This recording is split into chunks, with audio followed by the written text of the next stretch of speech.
Good afternoon, everyone. Thank you very much for joining this discussion. Today we will be discussing the European Green Deal for the urban age in the framework of our Global Cities program that is supported by the City Council of Barcelona.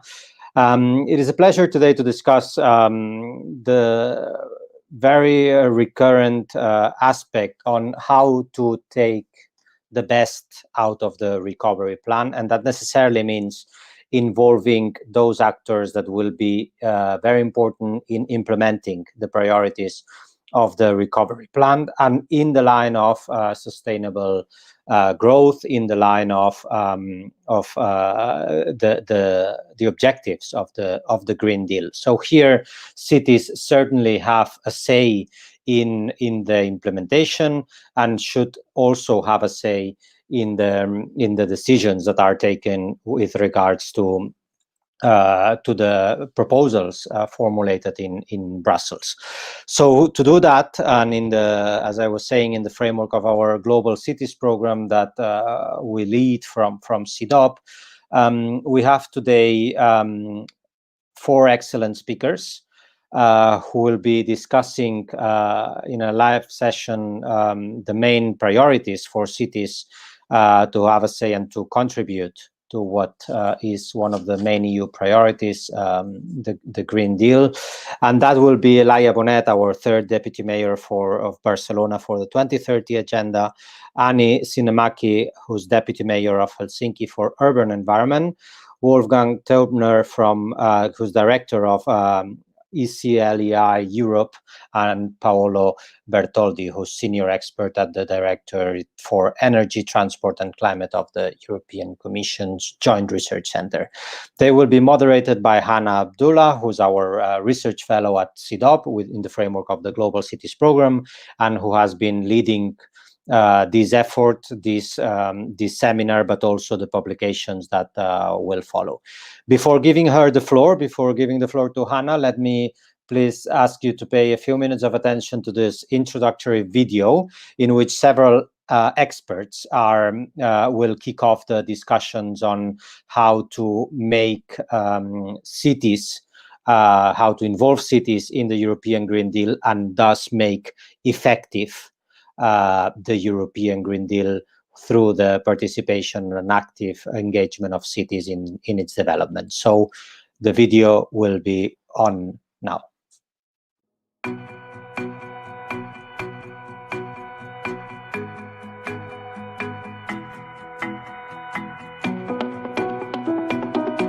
Almost a year ago now, in December 2019, the European Commission launched its Green Deal, which aims to make Europe the first climate-neutral continent by 2050. Many have celebrated the initiative as a major game changer, but others have also criticized it for not going far enough. What is certain is that as it stands, the Green Deal is both a major challenge and an opportunity.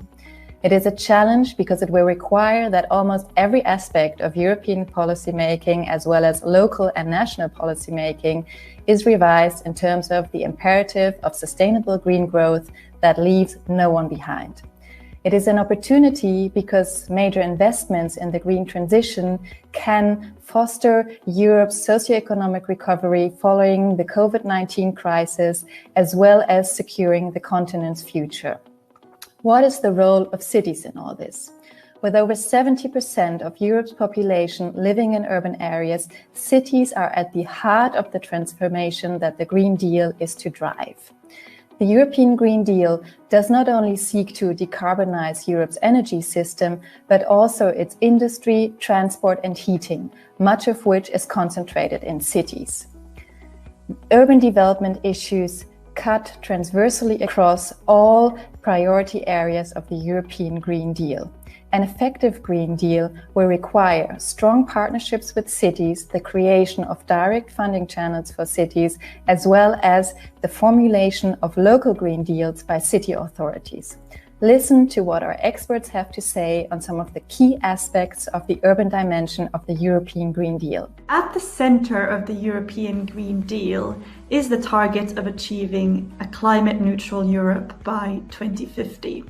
And according to the Commission, this will require a 90% reduction in emissions from the transport sector, which is a really huge number.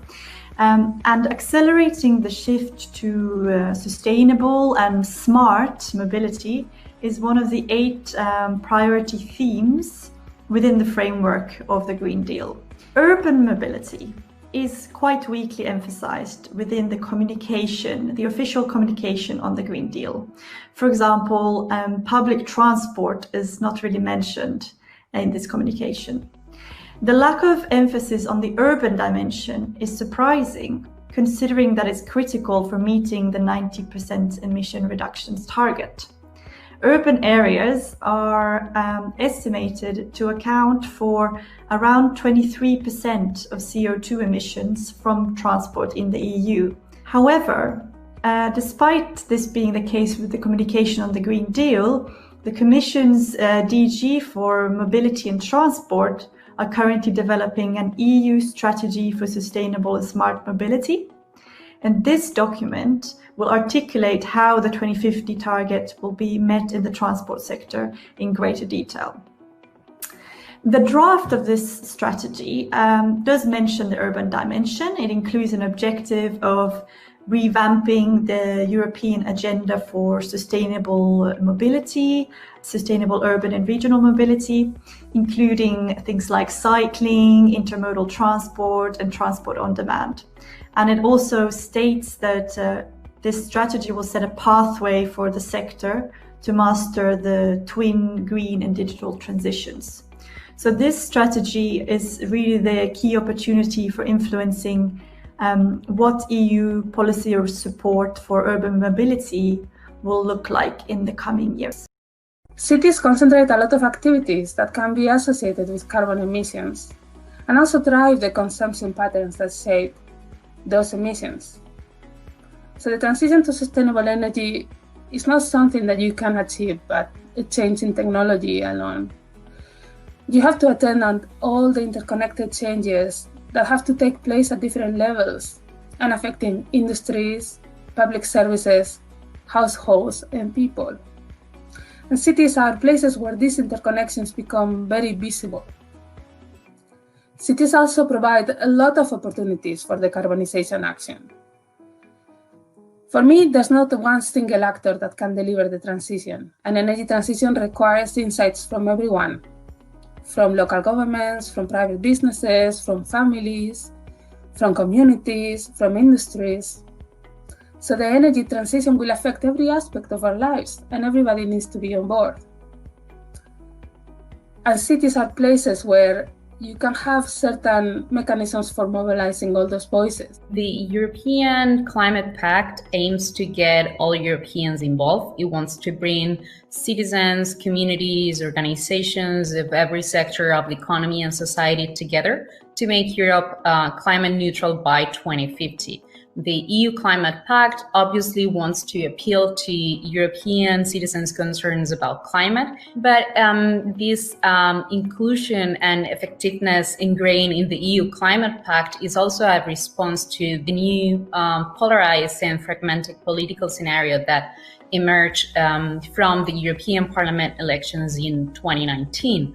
Even if pro-European parties still secure 2/3 of the votes, you have Eurosceptic and far-right populist parties who got 1/4 of the seats. In addition to these, climate narratives are not homogeneous. They vary and they clash between member states too. You have those regions who are more dependent on coal-fired power plants, such as Poland, Hungary, Czech Republic, who are concerned about the competitiveness and about job losses. The EU Climate Pact has done well, and it has hit the nail on the head with this initiative of trying to engage as many Europeans as possible, pinning down what climate means to them, and ultimately transforming the talk into climate action.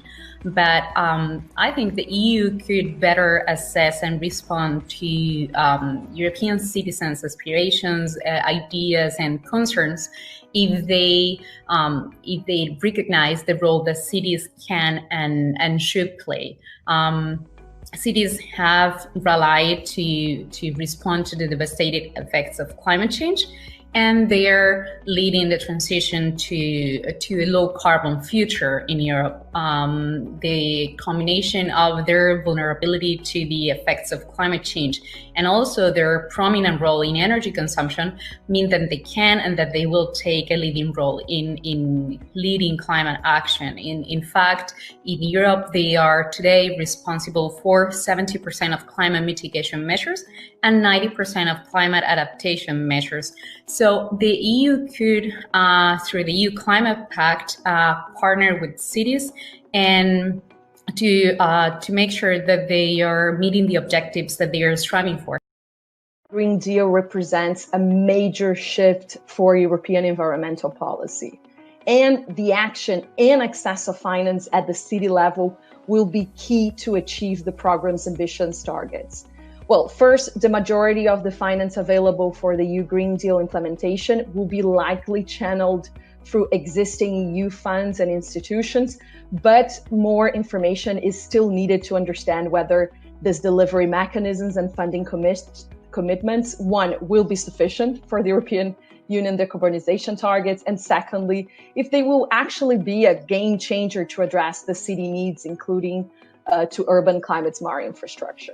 So what do we know so far is that although there isn't an explicit mention of cities in the EU Green Deal investment plan, many of the EU funds mentioned on this Green Deal investment plan actually do finance urban climate smart infrastructure today. So such as the Cohesion Fund, the European Regional Development Fund, another fund that is very known, the LIFE program, the Horizon 2020, that's now going to be called Horizon Europe. All of these programs are expected to increase the amount of funding to climate smart projects.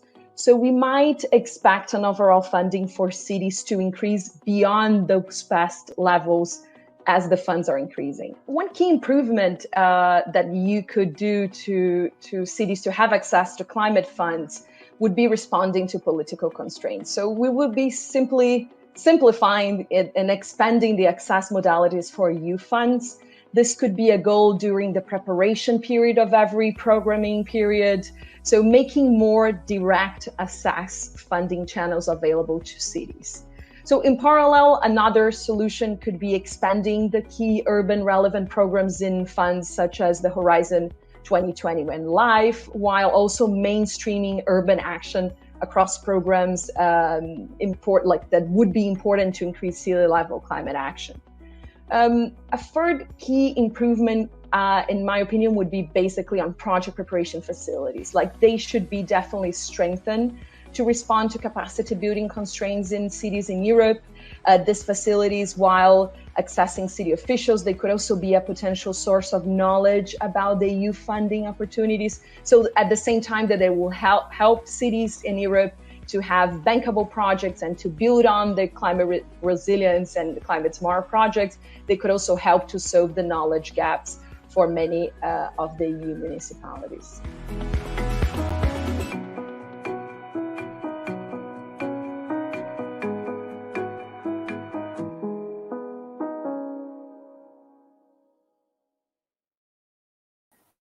Good afternoon, everyone, and thank you for joining us today. I'm Hannah Abdullah. I'm Research Fellow with CDOP's Global Cities Program, and I'm very pleased to be moderating this excellent panel today. I hope this short video we just saw was somewhat inspiring and insightful. You can watch the full interviews on CDOP's YouTube channel. And in January, we will also be publishing a book on the urban dimension of the Green Deal with contributions by the four experts who just spoke, as well as many other authors. Since we only have 1 hour for this session, I would like to move straight into the debate with our four excellent panelists. And I would like to start by asking each of them to tell us a bit more about their view of the role of cities in the Green Deal, how cities can be more actively engaged in its implementation, and in turn, what opportunities the Green Deal offers for the transformation of our cities. I invite all speakers to react to the video we just saw, and I would kindly ask them to keep their answers down to 3 minutes for this first round of interventions. So I would like to start with Deputy Mayor Laia Bonnet. Laia, a very warm welcome and thank you for joining us today. The floor is yours.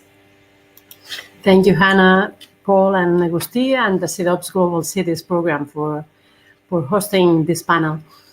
I'm going straight to the question. The city of Barcelona, like so many other cities across the world, is going through the severest health, social, and economic crisis for the past 100 years. We are suffering the social and economic consequences of an economic model that relies on the exploitation of our planet. Science is proving that viruses like COVID-19 do not spread randomly. There is a clear causal relation between biodiversity loss and pandemics. There is also evidence that low-income communities are being hit hardest by the virus.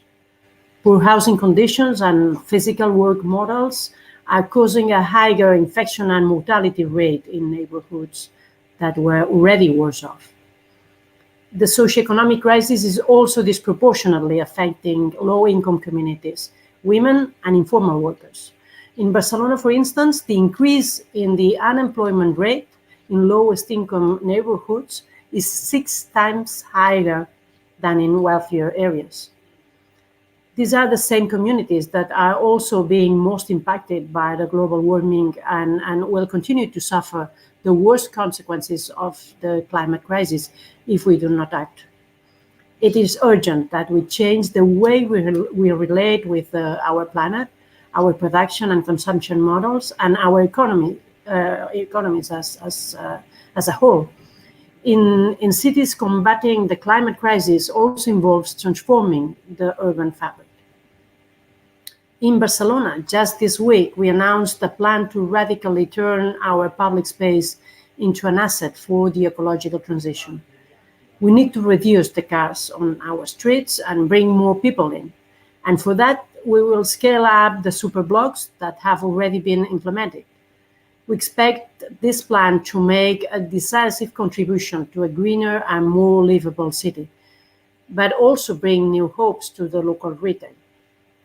We also have work to do in bridging the gap between the two most relevant changes our world is undergoing, the digital and the ecological transition.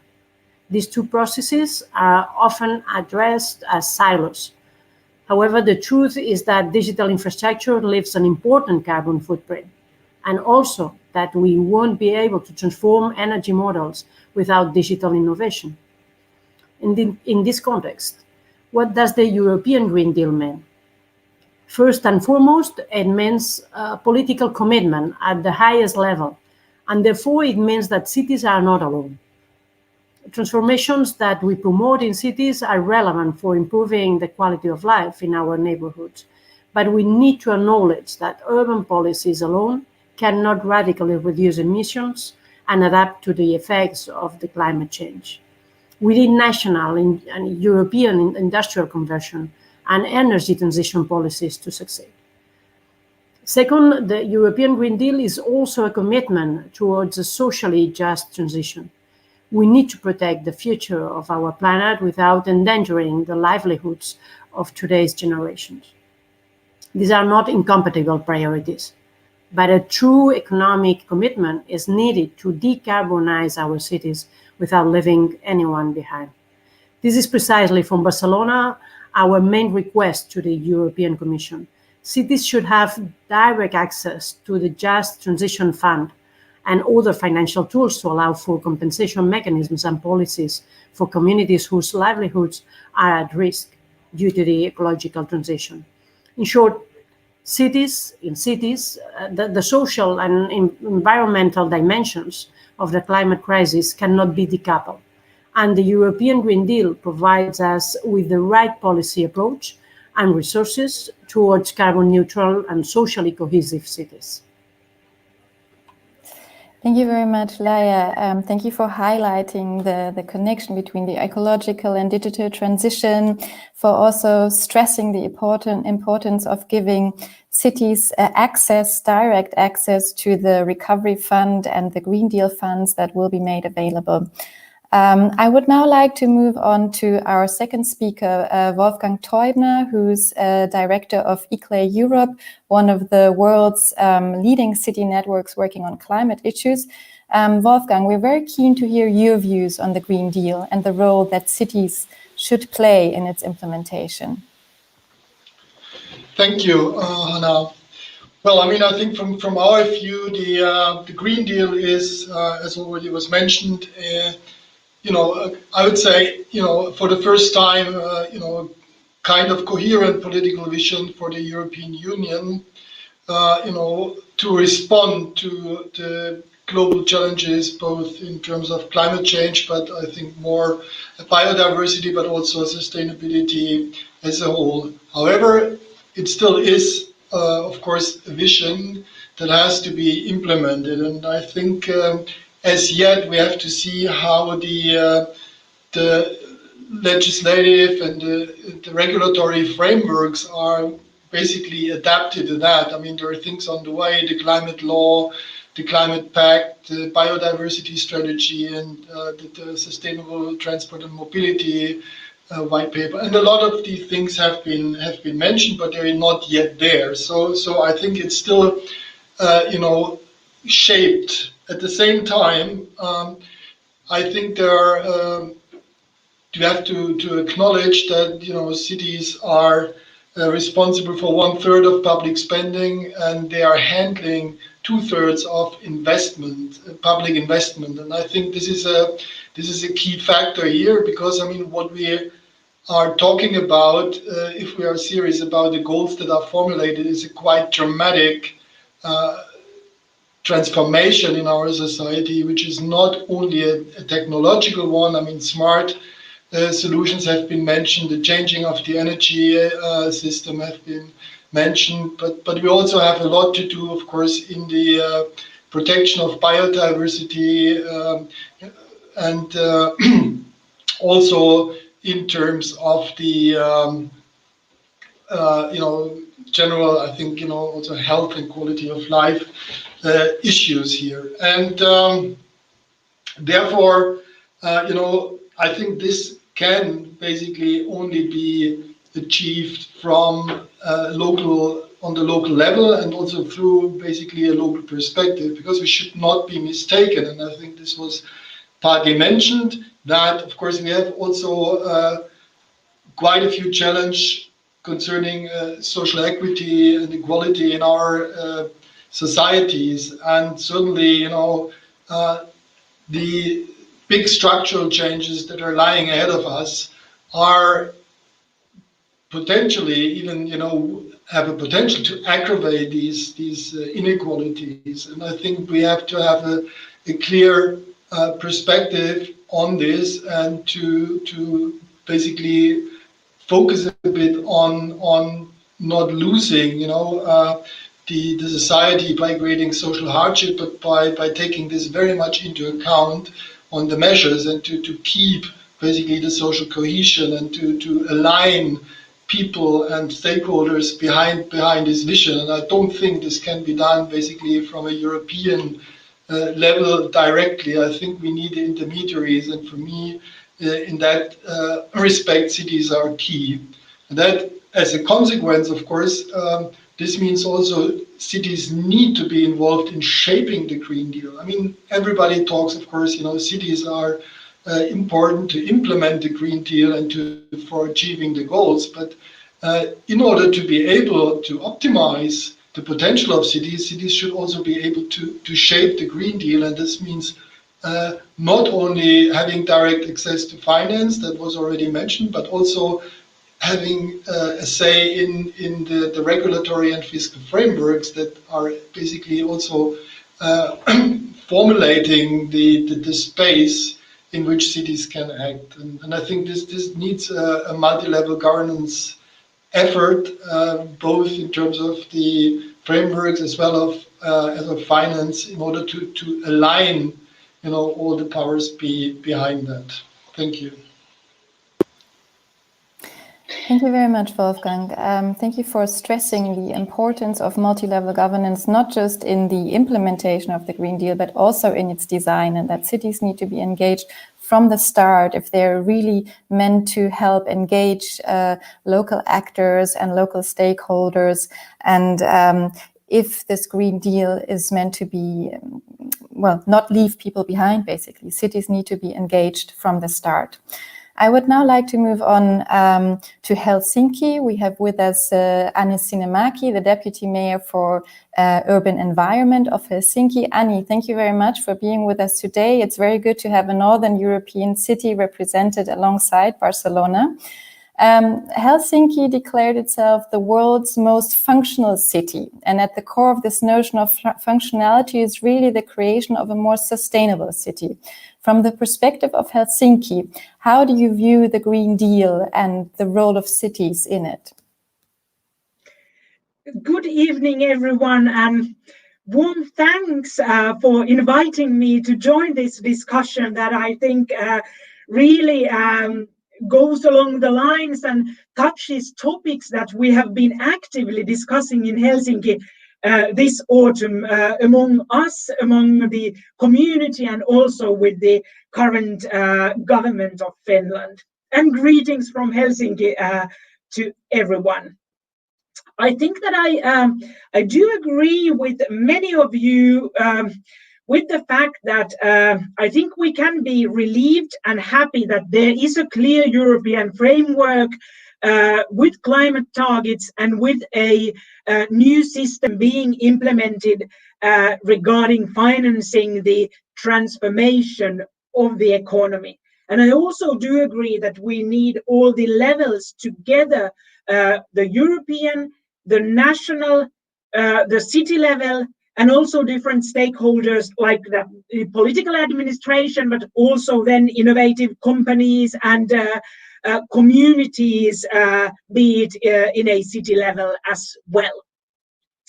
In Helsinki, we have been seeking active dialogue with the government of Finland, and we have wanted to tell them and emphasized that, first of all, the pandemic everywhere in Europe has actually hit the hardest the cities and the people who live in cities.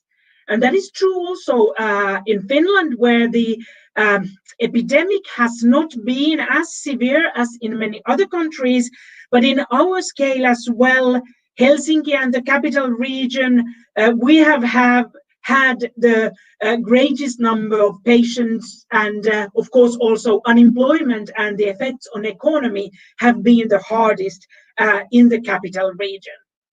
And at the same time, of course, we have wanted to see this also as an opportunity to speed up, to ramp up the necessary transformation for a greener, more sustainable and more equal economy. Helsinki's target is to be carbon neutral by 2035. And we see, and what we have proposed to government of Finland is that they would form a coalition and cooperate with us so that the necessary investment that is needed for both the national carbon neutrality target and the city level carbon neutrality targets, that we would use this opportunity to make sure that we actually do get there. The national carbon neutrality target in Finland as well is 2035. And I think that, as it was mentioned, that we need digital transformation. We need to ensure that everyone is kept together.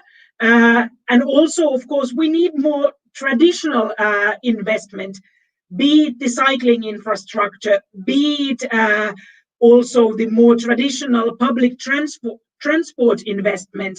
And in Helsinki's case, we also need speeding up the energy production measures.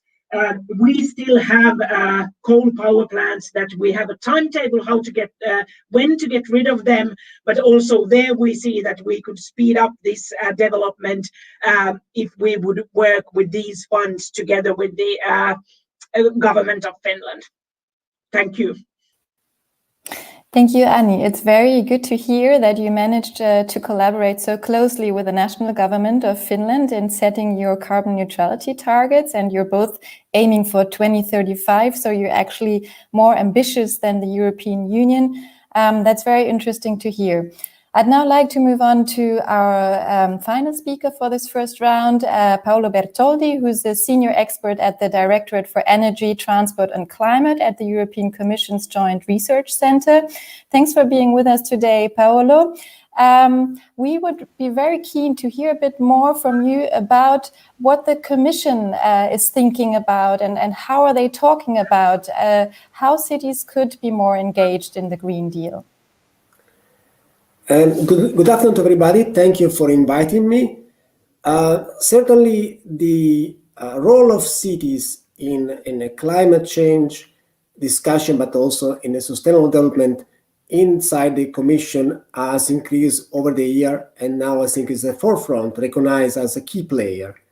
20 years ago, mainly the climate plans at the time of the Kyoto Protocol, for example, were very much put its emphasis on top-down measures, on the role of standardization, of regulation, on the power sectors.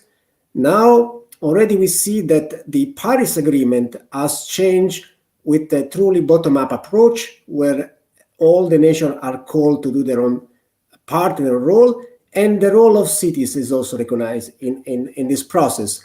Not only state nations have to do their contribution, but since citizens, business, innovation, social relations are all happening in cities, is recognized that if we don't get the city on board, it's very difficult to reach climate change neutrality and stringent targets.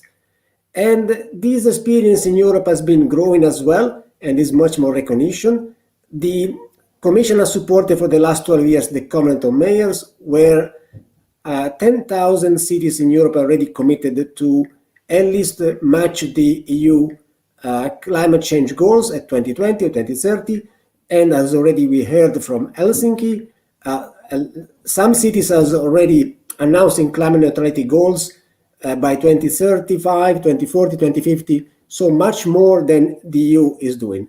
So the Green Deal has recognized this de facto situation, this improved relation between European institutions, national institutions, and cities, which are very much also the role and the voice of citizens, because cities are very close to citizens.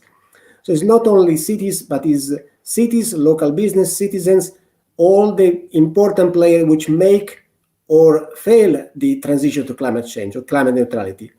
If we don't get engagement from citizens, from local business, from all the institutions that operate in cities, we will fail. And it's very important that this basically will be reflected in multi-level governance, at least in climate change, where, for example, we have national plans, national energy climate plans, we have cities, national cities plans, and this should be interlinked somehow. And the nation should build on what is happening at city level, and then make overall plans to aggregate this experience. I think now is time for actions, and action is happening in the cities. No national politician is able really to move the citizen as a mayor, which can engage communities in also showing the benefit, because we should not forget that in tackling climate change, we improve the life of citizens, more livable cities, less pollution, better air quality, more livable cities where you can walk, cycle, have natural-based solution, urban greens that can help the climate change, but also help the citizens. And finally, we should never forget that it's not only the mitigation part, but it's also important adaptation part. A lot of cities are already experiencing very strong increase in hazard caused by climate change, and the solution can only be local. We should not really, it's not impossible to have a national solution. Every city has its own problem with heat wave, floods, rising sea levels, and therefore is recognized that the local level is where the action and the implementation should happen. So it's an encouraging message, put a lot of responsibility on cities. Hopefully cities have to play their own part, and also national European authorities and institutions have to help the cities in this journey towards climate neutrality. Thank you. Thank you, Paolo, for this very encouraging message and for emphasizing that it's really at city level where the action, where most climate action is happening, and where also where there's the potential to engage citizens. I would now like to move on to a second round of questions, but I also would like to encourage the audience to post their comments or any questions they have in the chat. We will leave some time at the end of this session to getting to these comments from the audience.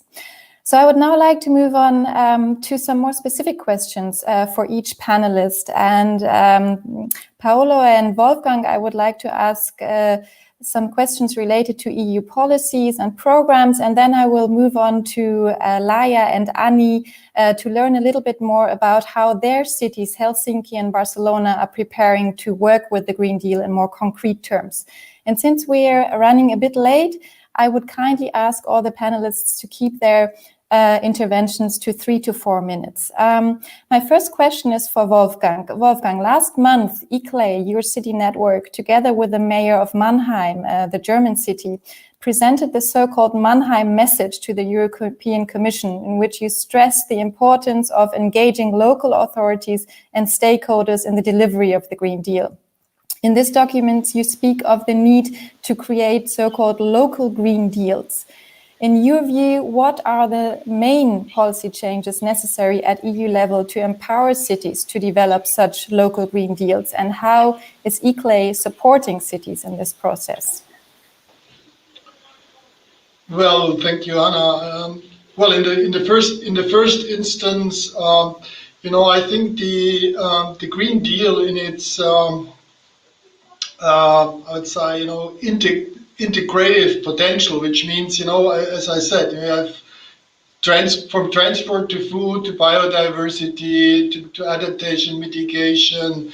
We have a lot of topics in there, and I think this helps to, first of all, still existing, I would say, borders, silos, whatever, to break them down a bit further and to see to create more synergies between the different policy areas, to bring more harmony and align basically these policies under the goal of carbon neutrality, sustainable development, and also enhancing biodiversity. And there are a number of course, cross-cutting topics here. And I think there we are trying, of course, to facilitate, basically also the dialogue. I mean, we had this dialogue with the cabinet of the vice president, and we will certainly, try to continue that. But we are also, of course, facilitating input to the relevant papers and legal frameworks that are designed. And of course, we are trying also to get engaged in helping to facilitate this multi-level governance process, so to help to align, basically. European legislation is then also often transferred into national legislation, and also to keep that basically aligned and to achieve the goals.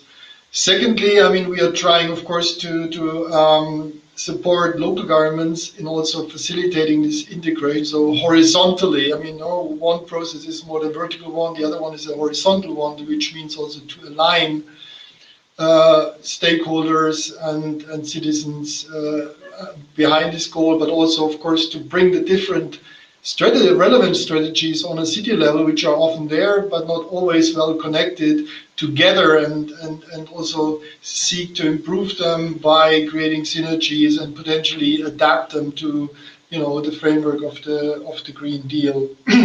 And last but not least, just to mention that, I think we have to understand that we're talking about a major culture shift here. It's not only about technology, it's about lifestyle, it's about living culture as we see it, sort of, in the understanding of an everyday culture. Our lives cannot be the same as they have been in the past if we are serious about this implementation. And of course, such major changes, they cause resistance. Not only they're not only fully support, they create anxieties. Also, of course, job losses were mentioned, and this is not only caused by whatever, going out of coal or changing some industries. This is also caused by digitalization. There will be changes in the configuration of industries and jobs, and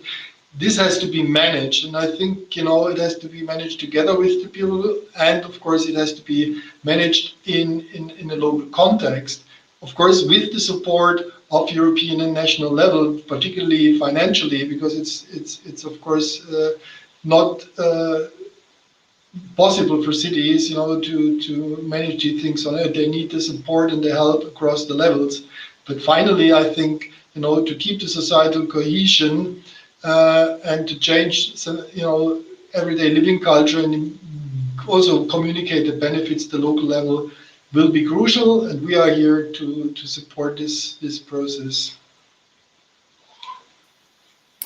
Thank you for elaborating on how you are engaging with the Commission and for unpacking a little bit the different legislations that are at stake, and also for highlighting that what we are dealing with here is a major societal and cultural shift. And I think the EU is also aware of this, because in the recent Horizon 2020 call that they launched on the Green Deal, there are quite a few topics on basically the need to support society in this transition.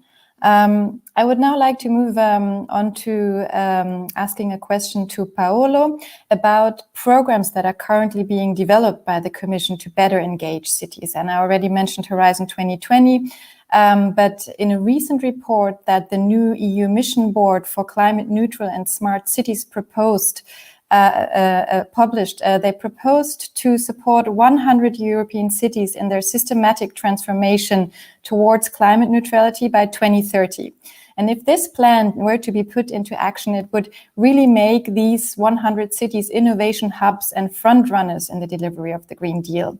Paolo, how do you think this initiative could be rolled out, and how could it build on existing EU climate programs for cities, such as the Covenant of Mayors? Thank you, Anna, for the question. As I said before, there is a stronger attention by the European Commission to the city dimension, and you mentioned rightly that there is a new Horizon Europe starting 2021, where there are some missions, and one of the 5 missions selected is dealing with cities, and in particular with climate neutral cities, 100 climate neutral cities. The mission board has prepared a report where they stresses the importance of these actions, the needs for the cities, mainly in financial support to trigger this fast transformation. We are talking about climate neutrality in less than 10 years, so a huge effort by cities with large investment, of course, either for the energy and transport and building sectors. And the good news is now that in the last call of Horizon 2020, there is already a call for a one-stop shop to support with technical and organizational support this call, the mission that will take place. And now there is also design of a new preparatory phase, which is right now discussed in the Commission services, to pave the way for the possible mission on cities, preparing some important tools and information for city, how to join the mission, what are the requirements, what are the needed transformation in cities, which I say are huge. There is this phase that will last 12 months, will be initially financed by Horizon Europe, and then, of course, we hope that the mission can take place. Of course, the mission builds on what is already there, and in particular, many programs like smart cities, like Civitas, but also some non-institutional programs like the Covenant of Mayors, which I already mentioned in my previous intervention, which is a very important example of a city commitment or city transition with a clear methodology, in particular to report emissions, to design an action plan, and then to monitor and implement action plan.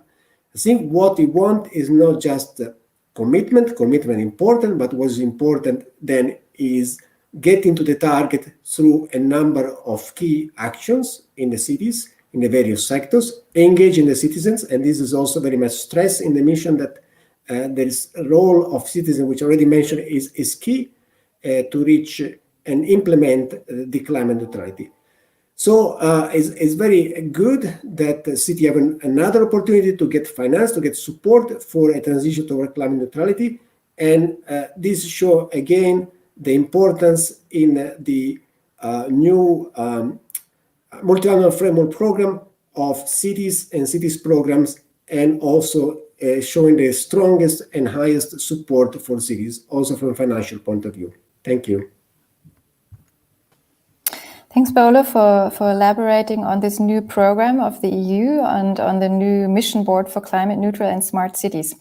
I'd now like to move on to the two cities we have here on the panel, Helsinki and Barcelona, and ask them how they are preparing to work with the Green Deal. And I'd first like to bring Annie to the table.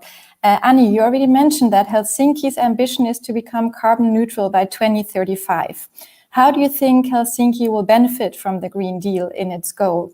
And given that a large part of your action plan for becoming climate neutral is focused on reducing emissions for the heating of buildings, how do you think Helsinki could benefit from the new renovation wave strategy that the EU launched as part of the Green Deal last month, and that is also linked to the recovery plan?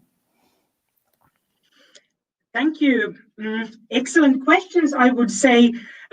We are really in the key area of reaching the climate neutrality goal. I think that this area, energy efficiency of the buildings, shows one of the difficulties or challenges to becoming carbon neutral, because we actually do have so many players, so many housing owners, housing companies or housing associations, and we need coordinated action to the same direction from thousands and thousands of individual decision makers, be it just single housing associations, or even for example institutions that do own more houses, more flats. How we do see this issue in Helsinki is that we are facilitating, trying to help those housing associations and building owners that have their place in Helsinki to have more knowledge, to more information. At the same time, when we do expect that it's the national subsidy schemes that should be in place and benefiting from the European funds as well. So each, in a way, has their different role.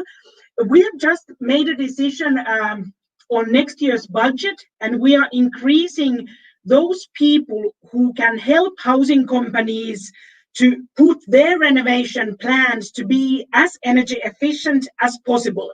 So we are helping them with that. But then we are expecting the subsidies to come from the national level, benefit also housing associations from different cities in Finland as well. And we hope then that the government actually seeks the opportunity of the European funds. So everyone has their own role. And the important thing is that we could speed up the development there, because otherwise we won't get to the targets. And perhaps the same logic goes to many of the fields that we are financing here. Let's say cycling investment, that we already have plans, and now we want government to help us to be faster in implementing the plans. Thank you. Thank you, Annie. It's good to hear that the new renovation wave strategy, if I understood you correctly, is allowing you to speed up the plans that you already had in place. So we are seeing that actually these new measures are trickling down to the city level, which is great to see. My next question is for Laia Bonet. Laia, Barcelona is strongly committed to localizing the UN 2030 agenda, and your team has launched a roadmap for aligning municipal plans and policies with the 17 SDGs. My question is, how are you approaching SDG 13, climate action, and how are you engaging with the Green Deal in this area? As you well said, Barcelona City Council has recently localized the 2030 agenda, and we are already working on the 2020 voluntary local review. The pandemic is a stress shock to our lifestyle and economic system that the 2030 agenda already called to transform 5 years ago. The SDGs are not only the right goals for the next 10 years. Now more than ever, they also constitute an urgent call to action to change social, economic, and ecological models. In this context, for us in Barcelona, it is essential to localize and monitor the SDGs, that is to say, to translate the global agenda into the local reality. This unprecedented city monitoring model allows our local government to plan the Barcelona we want in 2030, and enables the City Council to align and monitor all the plans and policies with the SDGs. If we talk about climate-related SDGs, we firmly believe that our approach for 2030 is the right path to move towards a climate-neutral city by 2050 and achieve the European Green Deal. But we are not starting from scratch. For decades, Barcelona has been a climate-committed city. One of the latest examples is that in 2018, the city established the Barcelona Climate Plan 2018-2030, a roadmap that focuses on mitigation, adaptation, and resilience against climate change. The climate plan also establishes the adoption of measures to ensure climate justice, to protect the rights of the most vulnerable through energy poverty policies, and to promote citizen action. These measures have also been adopted as SDG 13 targets, aimed at the protection of the most vulnerable population through climate shelters, and at awareness raising through the active involvement of dozens of civic and cultural facilities throughout the city. The most interesting aspect of this climate plan is that it was co-created in collaboration with more than 1,000 associations and companies of the city, which are engaged with climate action and includes actions of both the government and the citizens and companies. The plan has been revised under the current crisis and the climate emergency declaration issued back in January, and it sets 50% emissions reductions by 2030, with 1992 as the baseline, although we are working hard to make it to 55%. But Barcelona's climate action is not only about SDG 13. Let me illustrate it with an example of our localization of the SDG 7. Through this SDG, we want to ensure that by 2030, 50% or more of the electric energy consumed in the city will be renewable, as established by the Catalan climate law and the local climate emergency declaration. These huge changes need urgently to be thought holistically. We obviously think about energy, but we mostly put people's jobs and well-being at the center. This is the spirit of the 2030 agenda. In Barcelona, we have materialized this global approach of the European Green Deal with the Barcelona Green Deal, an economic agenda to create more than 100,000 jobs in the green and digital sectors by 2030, strengthening our local economy through three key aspects: competitiveness, sustainability, and equity. The Barcelona Green Deal is an economic plan to recover the city's ambition, which seeks to maintain the character of Barcelona as a city of entrepreneurial and digital talent and open to the world. With this plan, we aim to retain and train talent, foster economic activity and attract public-private investments, promote a fair and circular economy, and boost the rehabilitation sector in order to improve the energy efficiency of the buildings while generating employment. This, of course, goes hand in hand with mitigation and adaptation policies.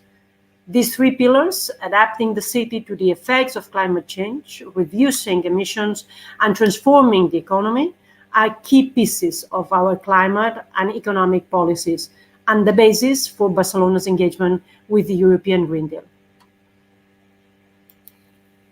Thank you, Laia, and thank you for also emphasizing the holistic approach of the SDGs and how climate action cuts transversally across the 17 SDGs and how Barcelona is engaging with climate action in all the different aspects and across different SDGs. So it's already 5:01, so officially we've come to the end of our session, but if the panelists don't mind, I would like to at least ask two questions that have been posed in the chat. The first question I'm combining here, two questions from my colleagues, Agustí Fernández de Losada and Eva García. So Agustí Fernández de Losada has been asking, to what extent does the current EU governance system allow for cities to be involved in shaping the Green Deal? And Eva García is asking if there is not sufficient, if the engagement of cities is not sufficient so far, how are cities aiming or planning to make their voice heard? What are their strategies for influencing the EU and for getting the EU to listen more and better to cities? I don't know, Wolfgang, do you want to perhaps take this question? This seems very much down the line of ICLEI. Yes, I mean, there unfortunately, currently there is no. I mean, there have been working groups in the urban agenda, which were basically looking into,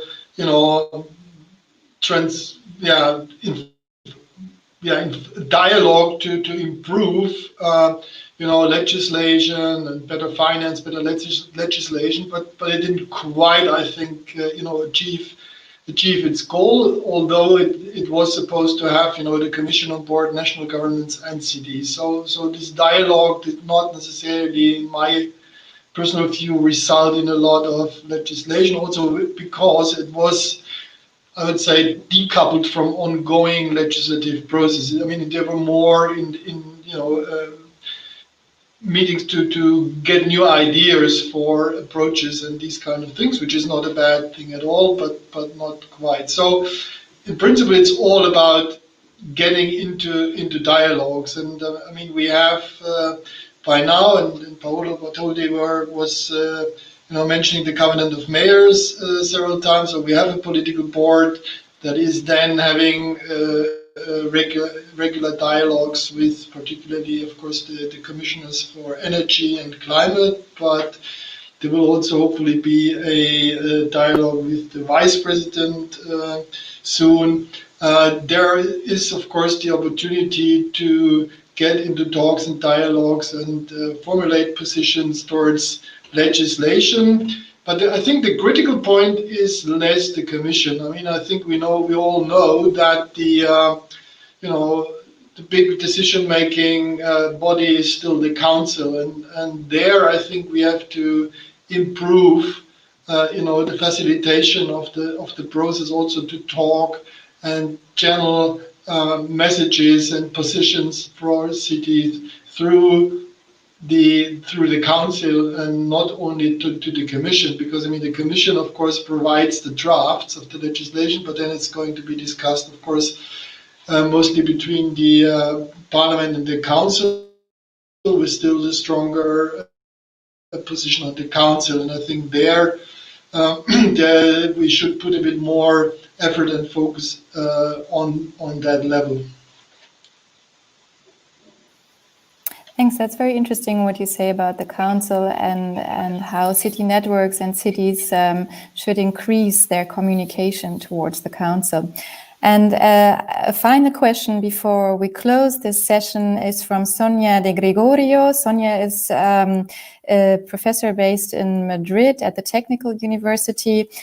She is asking what specific issues or what measures could be taken to support the creation of local green deals in smaller and medium-sized cities that don't really have the resources and also don't have the same experience as larger cities with climate plans and climate action. And I think this is probably a question for Paolo. How's the Commission or also the Covenant and other initiatives like the 100 climate neutral cities by 2030, how are they thinking about smaller and medium-sized cities and how support can be channeled to these cities? Thank you. I try to be very brief. We all recognize that there are a lot of small cities which are important and we don't want to leave them behind.